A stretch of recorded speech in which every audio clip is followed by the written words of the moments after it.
So I was studying the book of James yesterday. As I was reading James, it tells us how we are supposed to live as Christians. And as Christians, he tells us that we have to rejoice in the trials because it brings endurance into our own faith and it makes our faith grow. And to me, that hit me because, right now, me and my husband, we're dealing with some stuff at home. It's like, okay, God, well, why us? Why are we dealing with this? Why are we living paycheck to paycheck?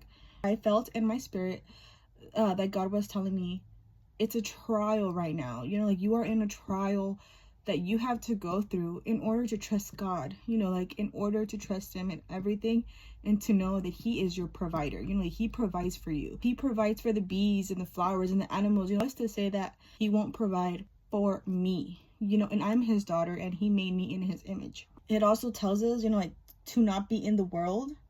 You can't be double-minded, which just means, you can't be in the world and with God at the same time. You have to choose one.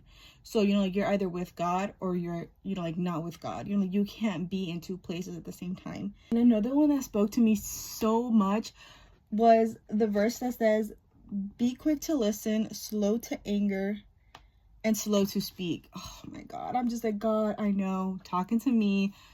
It is so hard to, bite my tongue, especially when I'm angry. And then right now, I'm pregnant, but it's no excuse either way. But it's like, okay, God, I know what you're telling me. I have, to watch what I say to my husband, to my family, to whoever.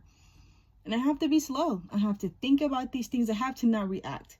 So, every time it's like, okay, God, make me new, change me. And it's like, when you ask God these things, he does it.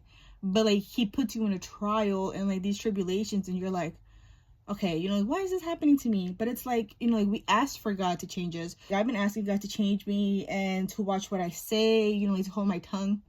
And then there are situations that happen and, I'm just like, okay, I shouldn't react. I shouldn't do this. And it's hard. I'm human.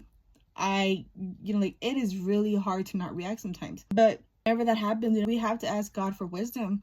He gives us wisdom. He wants to bless us and he wants to give us the wisdom that he has. And, the wisdom, we will get this from the word, from his word, from reading his word. But yeah, what I learned yesterday as I was reading James, it's a really good book and he is very upfront. I think this book is known as the Proverbs of the New Testament, if that makes sense. But this is a good book to read. It really did open my eyes yesterday when I was, doing my Bible study. I really enjoyed this book. I'm gonna do James chapter 2. And if y'all want to see more, let me know. I guess I could talk about it tomorrow. But yeah, I hope you guys enjoyed my little talk about James 1.